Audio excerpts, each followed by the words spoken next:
love working with him. He's fantastic. He's so smooth and switched on. He's been brilliant. He's been doing some really cool creative stuff. The thing that I love about Gil is that he'll tell you exactly what is wrong and exactly how you can fix it. Gil is just always positive, always funny, and always thinking on his feet. He's an immensely positive human being. You feel supported, you feel like you're heard, and you feel like it's a real collaboration. He's the captain of the ship, so that sets the tone for the entire crew. And the shoot's been really easy because of that. And the Emmy goes to the team from Ellen. There are so many people that went into doing this. Our director, Gil Younger, was fantastic. Congratulations to you, Gil.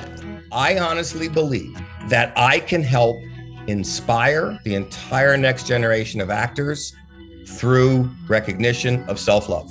Be you, because you're the one that's special.